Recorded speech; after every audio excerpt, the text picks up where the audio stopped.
नमस्कार, आप देख रहे हैं तेज इंडिया लाइव न्यूज और मैं हूं आपके साथ रजत। आइए दिखाते हैं दिन भर की कुछ खास छोटी और बड़ी खबरें। आपको बता दें, जनपद बिजनौर के थाना हल्दौर क्षेत्र में लग्न समारोह में डीजे पर डांस करने को लेकर दो युवकों में हुआ विवाद। देवेंद्र के सिर पर युवक नीतू ने किया वार, जिससे वह गंभीर रूप से हुआ घायल। युवक देवेंद्र की हायर सेंटर मेरठ ले जाते समय रास्ते में हुई मौत। वहीं स्थानीय पुलिस ने सबको कब्जे में लेकर पोस्टमार्टम के लिए भेजा। आरोपी युवक को किया गिरफ्तार। घटना से परिजनों का रो रो कर बुरा हाल। दरअसल आपको बता दें, जनपद बिजनौर के थाना हल्दौर क्षेत्र के गांव नवादा तुला में मोहित का लग्न समारोह था। मकान पर लग्न कार्यक्रम में डीजे पर नाच गाना हो रहा था। डीजे पर नाचने को लेकर गांव के ही नीतू और देवेंद्र में विवाद हो गया। लग्न कार्यक्रम समाप्त होने पर देवेंद्र अपने घर जा रहा था तो रास्ते में सड़क पर नीतू ने देवेंद्र के सिर पर किसी चीज से वार कर गंभीर रूप से घायल कर दिया, जिससे जिला अस्पताल बिजनौर में भर्ती कराया गया, जहां से उसकी हालत नाजुक देखते हुए हायर सेंटर मेरठ रेफर किया गया था, जिसकी मेरठ ले जाते समय रास्ते में मौत हो गई। घटना से परिजनों का रो रो कर बुरा हाल है। वहीं हाल स्थानीय पुलिस ने सबका पंचनामा भरकर पोस्टमार्टम के लिए जिला अस्पताल भिजवा दिया है। SP city doctor Praveen Ranjan Singh ने बताया कि आरोपी युवक नीतू को गिरफ्तार कर लिया गया है और अन्य विधिक कार्रवाई की जा रही है। बिजनौर के हल्दौर से हमारे संवाददाता गुड्डू भारती की देखिए खास रिपोर्ट। बीती रात हल्दौर थाना क्षेत्र के ग्राम नवादा में एक लगन समारोह था, जहां पर डीजे बज रहा था। उस डीजे में डांस करने को लेके नीतू और देवेंद्र उर्फ काले के बीच झगड़ा हुआ। डांस खत्म होने के बाद देवेंद्र उर्फ काले जा रहा था जब वापस, तो नीतू ने उसके सर पर किसी ब्लंट ऑब्जेक्ट से उसने हमला किया। हमले में देवेंद्र उर्फ काले घायल हो गया, जिसे कि जिला अस्पताल पहुंचाया गया। वहां से हायर सेंटर रेफर किया गया और उसकी मृत्यु हो गई। इस सूचना पर सुसंगत धाराओं में अभियोग पंजीकृत किया गया।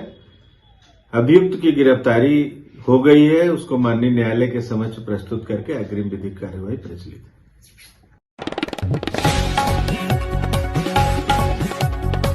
तो बता दें, इस वक्त की खबर उत्तर प्रदेश के जनपद बिजनौर के नगीना क्षेत्र से, जहां ससुराल गुंडे लेकर पहुंचा पति तो ग्रामीणों ने सिखाया सबक। पत्नी को जबरन पति अपहरण कर कार में खींच कर ले जा रहा था। महिला की चीख पुकार सुनकर ग्रामीणों ने कार को घेरा। 1 साल पहले हुई थी शादी से पति पत्नी में चल रही थी अनबन। पुलिस ने पति सहित 4 के खिलाफ किया मुकदमा दर्ज। थाना नगीना के गाँव पुरैनी का पूरा मामला। पुरैनी से हमारे संवाददाता विनय भार्गव की देखी खास रिपोर्ट।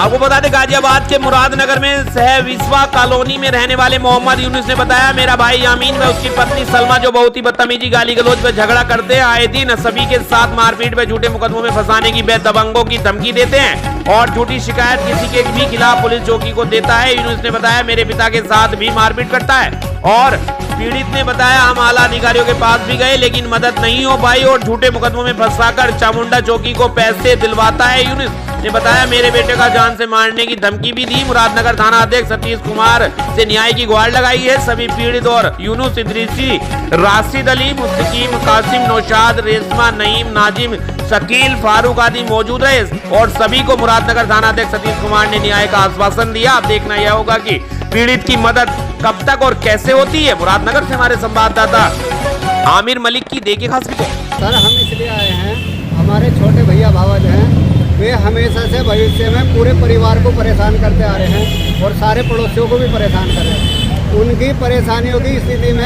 हमारे बाप की शर्म से घर में ही घुट के डेथ हो गई, अटैक पड़ गया उनको, दहशत में मतलब शर्म से। अच्छा जी, तो आज इसीलिए हम भी मतलब उनके जो है उनसे अपनी निजात के लिए मतलब शिकायत करने आए हैं थाना अध्यक्ष मुरादनगर से कि हमें सर इस शरीर आदमी से मतलब दबंग आदमी से हमारा पीछा छुड़ाया जाए। हम ही परेशान है, सारा मोहल्ला परेशान है सर। अच्छा, आप ये बताइए कि आपके साथ इन्होंने क्या क्या किया है? हमारे साथ उन्होंने सर आज तक हमारी घरवाली को जनक कम से कम 10 बार इन्होंने पीटा, लेकिन हमने एक शब्द भी होटल से नहीं कहा। आप पूरी गली से पूछ सकते हो इस बात को। कोई अगर ये कह दे कि हमने उसकी पिटाई के वजह में कुछ भी कहा हो। अच्छा जी, तो उससे पहले अभी थोड़े दिन पहले हमारे लड़के का उन्होंने सिर फोड़ दिया, 5 टाँके आए सर इसमें, लेकिन हमने फिर भी कुछ नहीं कहा। हम चुप अपने घर में बैठ गए। हमने कहते भैया झगड़ा ठीक ना, कोई ना, हम इलाज करवा लेंगे, ठीक है जी। उसके बावजूद भी उन्होंने हम पे जबरदस्ती, उन्होंने तुमने हमारे बच्चे को पीटा, ये करा वो करा, और कोई भी इस बात को कह दे कि मैंने उनके बच्चे को पीटा, तो जो हाल चोर का सो मेरा, मैंने कुछ नहीं करा। फिर भी उन्होंने मेरे पे इल्ज़ाम लगा के ज़बरदस्ती झगड़ा करके मेरी दाढ़ी खींची, मुझे मारा, मेरी घरवाली को मारा, मेरे बच्चों को मारा। चामुंडा चौकी पे क्या हुआ था? चामुंडा चौकी पे सर उन्होंने पहले तो हमें पीटा, फिर हमारी शिकायत कर दी। तो फिर हमने सर पैसे वैसे दे के वहाँ से छुटका है 3,500 रुपये। फिर वहाँ से आने के बाद में फिर भी हमें धमकी देते रहे, इनका नू कर देंगे, इनका इलाज कर देंगे, ये कर देंगे। फिर हमने डर के मारे सर अपनी सेफ्टी में ये एप्लीकेशन लगाई सर आला अधिकारी को। उसके बाद में उनकी पकड़ दकड़ हुई, तो फिर उन्हें चौकी में जब ले गए तो उन्होंने बड़े बड़े आदमी भेज के हमें धमकी दिलवाई और फिर चौकी में हमें बुलवाया। तो हमसे ज़बरदस्ती जो है फैसला लेने के लिए कहा गया कि भाई फैसला करो, और अगर तुम फैसला नहीं करते हो तो तुम्हें भी इनके साथ अंदर कर देंगे, तुम्हारा चालान कर देंगे, जेल में बंद करवा देंगे।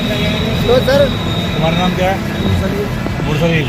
तुम्हारे साथ क्या किया है इन लोगों ने? सर बच्चों के ऊपर लड़ाई हुई थी, 3 दफ़ा हो चुकी, लेकिन केस लड़की का है या अपना रखती है छेड़खानी का। अच्छा। 7,000 रुपये में चामुंडा चौकी में दे चुका हूँ इस मैटर में। अच्छा। हाँ जी, और अब भी धमकी देती है वो। तुम्हारा नाम क्या है? अशफाक। अशफाक साहब, तुम्हारे साथ क्या हुआ है? ये हमारे बच्चे के ऊपर झगड़ा हुआ था, और जब झगड़े में जाकर अपने आप ही झगड़ा करता है, कंप्लेंट कर गए। अच्छा। और फिर फैसले में हमें देखा। ये बच्चा जो है ये आपका ही है ना? क्या मामला है, ये क्या होता है? ये मामला ये है सर, जिस दिन से ये ड्राइव आई है उस दिन से हमें इतना परेशानी करा। उत्तर प्रदेश के जनपद बरेली मुरादाबाद खंड स्नातक चुनाव की मतगणना प्रक्रिया आज सुबह 8 बजे से प्रारंभ हुई। मतगणना स्थल में 14 टेबल पर एक गणना पर्यवेक्षक, 2 मतगणना सहायक, 1 माइक्रो ऑब्जर्वर कर्मियों द्वारा मतपत्रों की मतगणना प्रक्रिया प्रारंभ हुई। मतगणना स्थल पर सुरक्षा को देखते हुए भारी पुलिस फोर्स व पीएससी प्लाटून मौजूद रही। बरेली से हमारे संवाददाता प्रमोद शर्मा की देखी खास रिपोर्ट।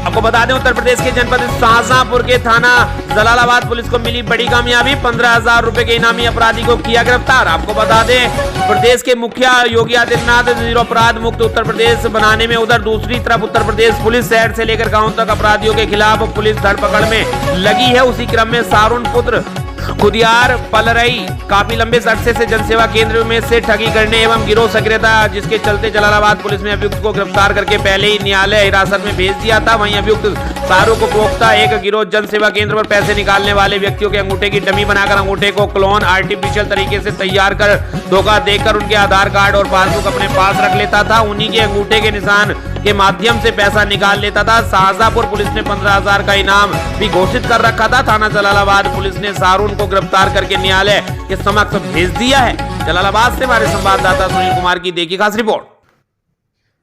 21 फरवरी 2021 में एक गिरोह का अनावरण किया गया था, जो लोगों के अंगूठों की क्लोन बना लेते थे फिजिकली, और उसके बाद उनके खातों से पैसे निकाला करते थे। तो इस संबंध में थाना जलालाबाद में अभियोग पंजीकृत किया गया था, और ये पूरा गैंग उसी एरिया का था जो ऑपरेटिव था। इसी में एक शाहरुख नामक अपराधी उसी समय से फरार चल रहा था, जिसकी दबिशें दी जा रही थी, तलाश की जा रही थी, और उस पर उसकी गिरफ्तारी के लिए 15,000 रुपये का पुरस्कार भी घोषित था। ये जलालाबाद पुलिस द्वारा इसको गिरफ्तार करने में सफलता प्राप्त हुई है, और उसे थाने पर दाखिल करके अग्रिम वैधानिक कार्रवाई की जा रही है। इससे पूछताछ भी गहनता से की गई है, और इस संबंध में जो और भी तथ्य प्रकाश में है उन पर आगे की कार्रवाई प्रचलित है।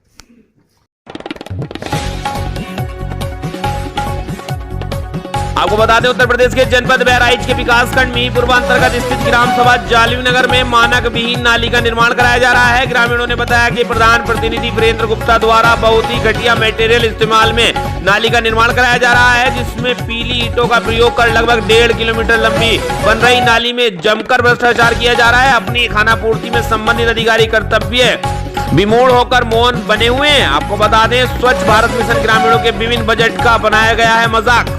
जालिम नगर ग्राम सभा में स्वच्छ भारत मिशन ग्रामीण के तहत लगभग 37 लाख रुपए की निकासी ग्राम प्रधान प्रतिनिधि वीरेंद्र गुप्ता द्वारा की गई है, जिसमें स्वच्छता के नाम पर ग्राम पंचायत सचिव व संबंधित अधिकारी द्वारा किया गया है बंदरबाट। जनता को बेवकूफ बनाकर विकास के नाम पर ठेंगा दिखाया गया है। जनता को इतने लूट से इन ठगों के पेट नहीं भरा तो 15वें वित्त आयोग से लगभग 16 लाख तथा मनरेगा से 10,64,000 के लगभग रुपए भुगतान कराया गया है। लेकिन धरातल पर विकास कार्य के नाम पर जनता को गोल गोल घुमा दिया गया है। विकासखंड मीरपुरवा के खंड विकास अधिकारी से मिलकर मामले से अवगत कराया है तो महोदय ने जांच टीम गठित कर जांच शुरू करने के निर्देश दिए गए हैं। अब देखना यह होगा कि प्रधान व सचिव पर क्या कार्रवाई होगी। क्या प्रधान व सचिव से रिकवरी कराई जाएगी या फिर यूं ही सब ठंडे बस्ते में डाल दिया जाएगा। बहराइच से हमारे संवाददाता विनय कुमार पांडे की देखिए खास रिपोर्ट।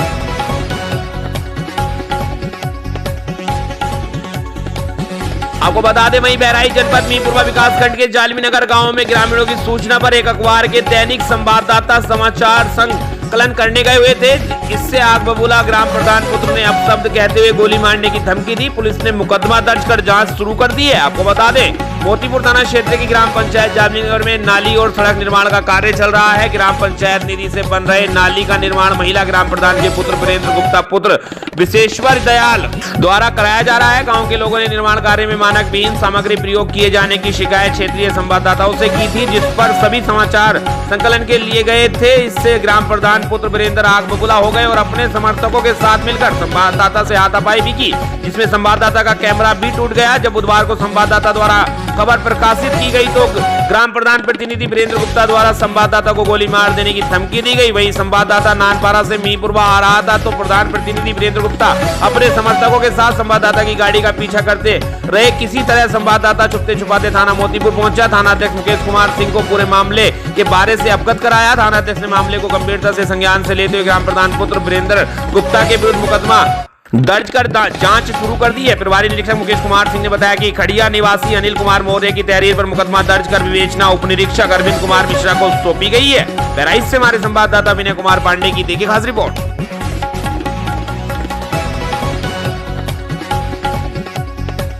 बता दें वहीं बहराइच जिले को लगभग 18 लाख की कीमत में कैटल कैचर मल्टीपर्पज वाहन अर्थात हाइड्रोलिक डीसीएम की सौगात मिली है, जिसको जिला अधिकारी डॉक्टर दिनेश चंद एवं जिला पंचायत अध्यक्ष मंजू सिंह ने हवन पूजन कर हरी झंडी दिखाकर किया रवाना। आपको बता दें इस हाइड्रोलिक डीसीएम के द्वारा शहर में घूम रहे आवारा पशुओं को पकड़ने में राहत मिलेगी और उन्हें सरलता पूर्वक पकड़कर सुरक्षित गौशालाओं में भेजा जाएगा। सड़क पर घूम रहे आवारा पशुओं के कारण आए दिन दुर्घटनाएं होती रहती है और किसानों के फसलों को भी काफी नुकसान पहुंचता है। अतः अब इस हाइड्रोलिक डीसीएम के जरिए जनपद के विभिन्न क्षेत्रों में घूम रहे आवारा पशुओं को पकड़ने में आसानी होगी और इन पशुओं को पकड़कर सुरक्षित गौशालाओं में भेज दिया जाएगा, जिससे आवारा पशुओं के कारण हो रही दुर्घटनाओं में काफी हद तक कमी आएगी और किसानों की फसल को भी सुरक्षित रखा जा सकता है। बहराइच से हमारे संवाददाता विनय कुमार पांडे की देखिए खास रिपोर्ट।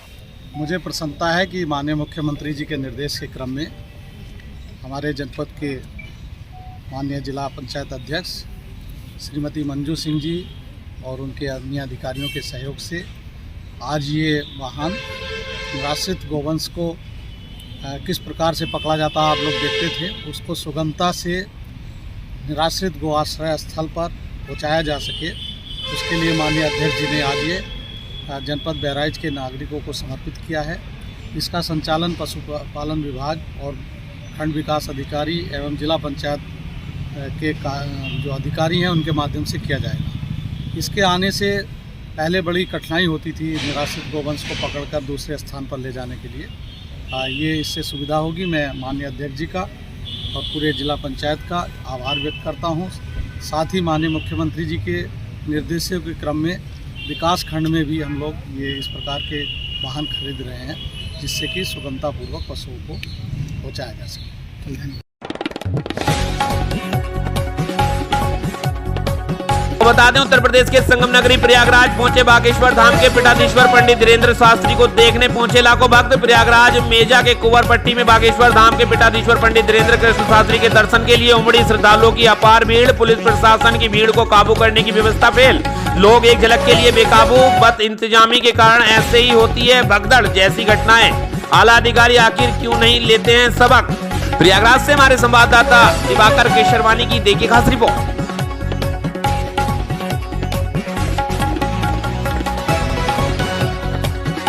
आपको बता दें उत्तर प्रदेश के जनपद प्रयागराज के थाना क्षेत्र मुट्ठीगंज में गला रेत कर की युवक ने आत्महत्या। आपको बता दें थाना मुट्ठीगंज अंतर्गत सोनू कुशवाहा पुत्र हीरा लाल कुशवाहा ने अपनी गला रेत कर आत्महत्या कर ली है, जिससे उसकी मौत हो गई है। प्रयागराज से हमारे संवाददाता मनोज केशरवानी की देखिए खास रिपोर्ट।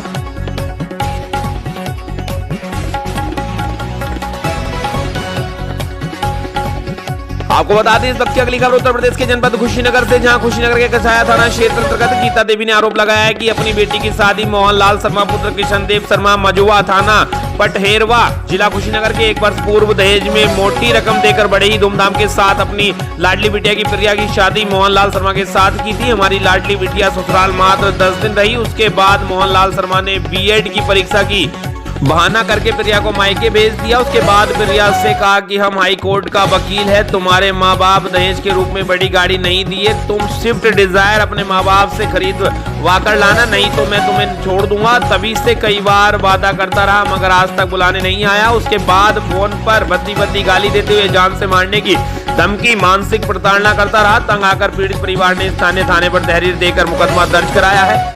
पीड़ित परिवार द्वारा बताया जा रहा है कि मोहनलाल शर्मा सातिर अपराधी के रूप में काम करता है। पीड़ित परिवार ने एसपी से मिलकर लिखित शिकायत की, जिसमें एसपी बोले जांच कर कार्रवाई करने का आश्वासन भी दिया गया है। कुशीनगर से हमारे संवाददाता अबुल अंसारी की देखिए खास रिपोर्ट। क्या है मामला? मेरी शादी ग्राम मझौवा में हुई थी मोहनलाल शर्मा से। वो मुझे पैसों के लिए काफ़ी परेशान करता है। मेरे माँ बाप ने काफ़ी दान दहेज के साथ शादी किया था। अभी बोलता है कि तुम स्विफ्ट डिजायर कार लेकर के आ, और तरह तरह का डिमांड करता है और मेरे साथ कभी रहता भी नहीं था और मुझे धोखे से ला करके छोड़ गया। तब से लेने मुझे नहीं आया आज तक। उसके घर वाले भी काफ़ी मुझे परेशान करते हैं, धमकी देते हैं, जब तक तुम पैसे नहीं लेके आओगी, गाड़ी वगैरह नहीं लेके आओगी, तब तक हम लोग तुमको अंदर नहीं आने देंगे। हम लोग काफ़ी ज़्यादा परेशान हैं, मैं भी काफ़ी ज़्यादा परेशान हूँ। मेंटली उसने हम लोगों को परेशान कर रखा है, तरह तरह से बदनाम कर रहा है। अभी आप पुलिस अधीक्षक कार्यालय आए हो, कप्तान साहब से मिली हैं, क्या आश्वासन मिला है? उन्होंने आश्वासन ये दिया है कि वो इस पे कार्रवाई करेंगे, उचित कार्रवाई करेंगे। ठीक। मैं अपनी बेटी प्रिया शर्मा की शादी किशन देव पुत्र मोहनलाल शर्मा से ग्राम मझौवा शादी की थी। काफ़ी दान दहेज हमने दिया था और उन्होंने पहली बार मेरी बेटी गई तो 10 दिन वो रही और दूसरी बार लड़का लेके गया तो 1 महीना रहा। उसके बाद से पहली बार से ही मेरी बेटी को वो तरह तरह के ताने और मतलब दान दहेज का डिमांड, ये नहीं लेके आई, वो नहीं लेके आई, ये नहीं की, वो नहीं की, हमेशा गाली गलौज मारपीट से बात करते थे लोग। 10 दिन के बाद मेरी बेटी आई थी, मेरे पास रही। फिर कुछ दिन के बाद मतलब पंचायत हुआ मेरे घर पे, फिर लेके गए लोग। लड़का डायरेक्ट यहाँ से इलाहाबाद लेके गया और इलाहाबाद 1 महीना मेरी बेटी रही और वहाँ वो तरह तरह का मतलब उसको ठीक से खाने पीने को भी नहीं देता था और वो बोलता था अपने माँ बाप से ये मांग के लेके आओगी, वो लेके आओगी, तब तो मैं रखूँगा, नहीं तो नहीं रखूँगा। और 31 मई को धोखे से वो मेरी बेटी को बीएड का पेपर देने के बहाने वो लाकर मेरे घर पे छोड़ दिया और बोला कि पेपर दे के तुम पेपर ख़त्म हो जाएगा तो मैं तुमको लेने आऊँगा। लेकिन 31 मई से लेके आज तक वो कभी नहीं आया।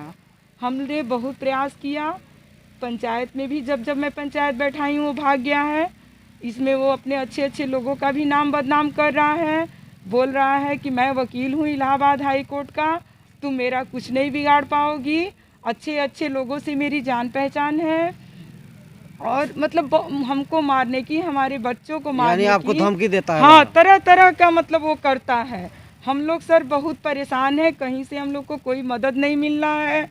मैं बहुत परेशान हूँ। मेरी बेटी कई बार आत्महत्या करने का प्रयास कर चुकी है। हम लोग काफ़ी बेटी को भी समझाते बुझाते हैं लेकिन ये नहीं मानती है, बोलती है नहीं मुझे उसके पास जाना है, नहीं रहना है, लेकिन वो आने के लिए तैयार नहीं है। ठीक है।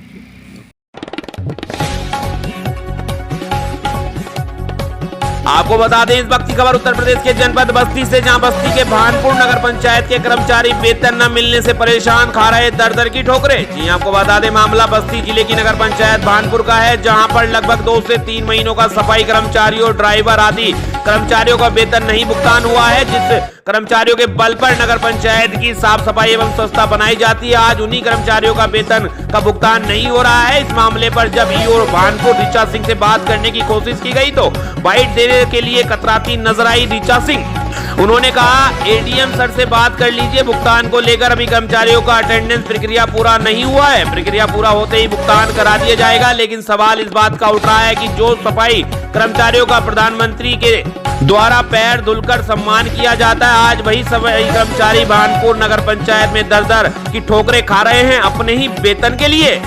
बस्ती से हमारे संवाददाता अभय कुमार की देखिए खास रिपोर्ट। का क्या नाम है? देवेंद्र कुमार। क्या नाम है? देवेंद्र कुमार। किस पद पे हैं? ड्राइवर। क्या मामला है आप लोगों का? मामला ये है कि सैलरी नहीं मिल पा रही है, लगभग हम समझ रहे हैं कि 2 महीना हो गया, तीसरा महीना लग गया है। तो कैसे काम धाम चल रहा है आप लोगों का? काम धाम तो चल रहा था जी, विभाग का भी, और हम लोग तो इस समय समझ लीजिए कि पैसे से एकदम जूझ रहे हैं। किसी के पास पेट्रोल डालने का पैसा नहीं है जी, और कहीं ना कहीं इधर उधर करके मतलब पैसा इकट्ठा कर रहे हैं, तब ड्यूटी पर आ रहे हैं। अच्छा, कुछ लोग तो ड्यूटी पर बेचारे आते हैं और इधर उधर से ले करके जो है अपना काम चला रहे हैं। अच्छा अच्छा, लेकिन कब तक चलेगा? सही चीज़ है। चलिए।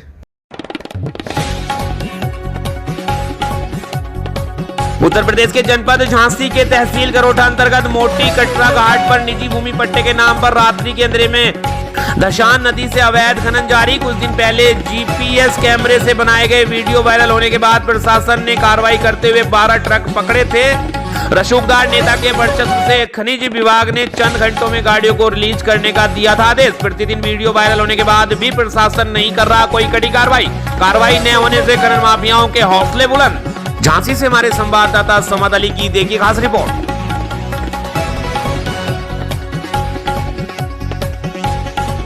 उत्तर प्रदेश के जनपद झांसी के मोड़ थाना क्षेत्र में एक 35 वर्षीय व्यक्ति कुएं में गिर गया, जिससे उसकी मौत हो गई है। फिलहाल पुलिस ने सबको कब्जे में लेकर पोस्टमार्टम की कार्रवाई कर सबको विच्छेदन हेतु भेज दिया है। दरअसल आपको बता दें कि यह पूरा मामला मोड़ थाना क्षेत्र के ग्राम भरोसा का है, जहां भरोसा निवासी मृतक के चचेरे भाई अखिलेश कुशवाहा के मुताबिक गाँव में बने कुएं के समीप उसका चचेरा भाई महेश कुशवाहा पुत्र ब्रजलाल बैठा था, जो कि फिसलकर कुएं में गिर गया, जिसकी उम्र करीब 35 वर्ष है। आनंद फानन में हम लोगों ने कुएं से बाहर निकाला और मोड़ सामुदायिक स्वास्थ्य केंद्र में प्राथमिक उपचार के लिए भर्ती कराया, जहां चिकित्सकों ने चेकअप के बाद उसे मृत घोषित कर दिया। फिलहाल उक्त घटना की सूचना मिलते ही मोड़ पुलिस मौके पर पहुंची और पोस्टमार्टम की कार्रवाई करते हुए सब पोस्टमार्टम हाउस भेजने की तैयारी में जुट गई है। झांसी से हमारे संवाददाता समद अली की देखिए खास रिपोर्ट। ये हुई हमारे बड़े ताऊ का लड़का था, ये महेश कुशवाहा कुआ के पास बैठा था, गांव के पास कुआ था, वहां पर बैठा था।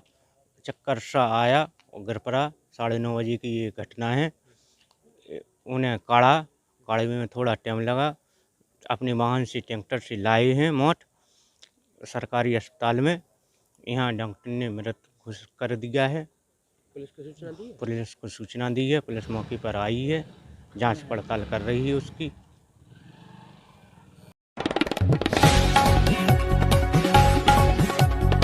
बता दें उत्तराखंड के हल्द्वानी के बहुचर्चित बनभूलपुरा क्षेत्र में रेलवे अतिक्रमण मामले में 7 फरवरी को सुप्रीम कोर्ट में सुनवाई है। उससे पूर्व जिला प्रशासन, रेलवे विभाग, वन विभाग द्वारा संयुक्त रूप से सर्वे कार्य किया जा रहा है। नैनीताल जिलाधिकारी धीराज सिंह का कहना है कि जिले में पहली बार नई टेक्नोलॉजी के साथ भूमि सर्वे हो रहा है, जिसमें वन विभाग की भूमि, राजस्व की भूमि और रेलवे की भूमि का सर्वे कर सटीक नक्शा तैयार किया जा रहा है, जिससे राजस्व अभिलेखों में दर्ज नक्शे से मिलान किया जाएगा। जिलाधिकारी धीराज सिंह ने कहा कि जल्द सर्वे और सीमांकन का कार्य पूरा होगा। सभी टीमें संयुक्त रूप से रोजाना बनभूलपुरा क्षेत्र में सर्वे कर रही हैं। गौरतलब है कि बीते 20 दिसंबर को नैनीताल हाईकोर्ट ने रेलवे के पक्ष में अतिक्रमण 1 सप्ताह में खाली करने के निर्देश दिए थे, जिसके बाद 78 एकड़ में 4563 घर तोड़े जाने का आदेश हुआ था, जिसके खिलाफ सुप्रीम कोर्ट ने नैनीताल हाईकोर्ट के आदेश पर स्टे देते हुए अगली सुनवाई 7 फरवरी को निर्धारित की है। लिहाजा जिला प्रशासन अपने सर्वे कार्य में जुटा हुआ है।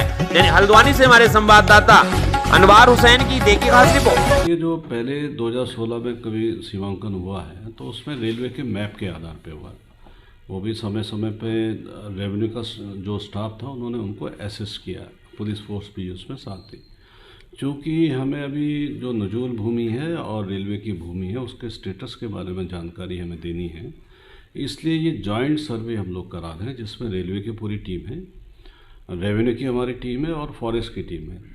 और रेवेन्यू टीम के साथ साथ हम लोग अपने जो भी अभिलेख हमारे राजस्व के हैं, अगर भू अभिलेखों के संबंध में अगर बात करेंगे तो जो भू अभिलेख राजस्व विभाग के पास होते हैं वही अंतिम माने जाते हैं, अनलेस कि उसको कभी चैलेंज किया जाए या उसको गलत साबित किया जाए। तो इन राजस्व अभिलेखों के साथ जो मैप हमारे पास मौजूद हैं 1913 और सेटलमेंट 1959 में जो लास्ट हुआ था, उसके आधार पे हम लोग कर रहे हैं। जब सीमांकन कर रहे हैं तो उसमें जो फिक्स पॉइंट पे जो दुविधाएं आ रही थी, तो उसमें अब लेटेस्ट टेक्नोलॉजी शायद ये पहली बार डिस्ट्रिक्ट एडमिनिस्ट्रेशन कहीं भी करा रहा होगा। इसको DGPS सिस्टम बोलते हैं, जिसमें मेजरमेंट अगर आप देखें तो सेंटीमीटर्स में भी कम डिफरेंस आता है। तो ऐसे शहर में जितने भी पॉइंट्स हैं, चाहे कालूसिद्ध मंदिर हो, बरेली रोड हो, गोलापार हो, ताज चौराहा हो, या और भी ऐसे पॉइंट पे 6-7 पॉइंट्स पे हम लोगों ने उसकी पोजिशनिंग अभी की है, और हमारे राजस्व और सारी टीमें हमें संयुक्त रूप से वहाँ पे उसको देख रहे हैं। तो जब ये 6-7 पॉइंट में सारी चीज़ें क्लियर हो जाएंगी, उसके बाद हम जब ऑटोकैड से अब जो भी मैप हमारे पास आएगा उसको राजस्व अभिलेखों में जो राजस्व के मैप है उसको सुपर इम्पोज करके देखेंगे कि उसमें कितना डिफरेंस आ रहा है, क्योंकि इसमें नजूल भूमि की स्थिति स्टेटस हमें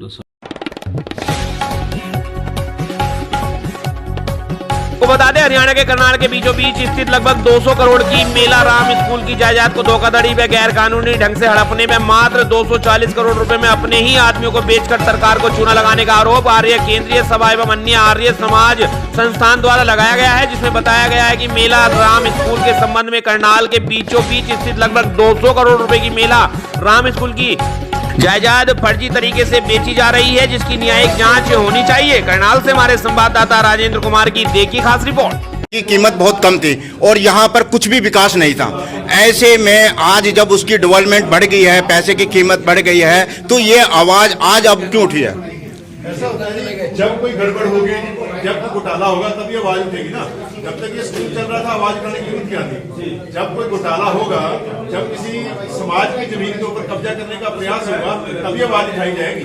आज समाज की जरूरत है, इसलिए आज आवाज उठाएगी। इसके बारे में जो राजेंद्र भाई कह रहा है, इसके बारे में इससे पूर्व भी केस भी चल रहा है कोर्ट के अंदर, सब कुछ चल रहा है। आज की जिस दिन से हुआ था पहले से इसमें चल रही है, दरखास्तें चल रही है, कंप्लेंट ऑलरेडी। सर उस समय भी, क्योंकि मुझे बहुत अच्छी तरह याद है कि उस समय स्टूडेंट के अलावा जो है वहाँ पर आर्य समाज की कोई बात उस समय नहीं थी वहाँ पर, क्योंकि मुझे आज भी वो समय का याद है। आर्य समाज का स्कूल होना ही आर्य समाज की बात है। जब एक स्कूल आर्य समाज के लिए चल रहा है, आर्य समाज के नाम पे चल रहा है, तो ऑटोमेटिकली हो गया। जी सर, इसके लिए मैं आपको बताऊं, वहाँ एवरी वीक हवन होता था आर्य कुमार सभा के नाम से। वहाँ पर एक संस्था विद इन द स्टूडेंट्स बनी हुई थी।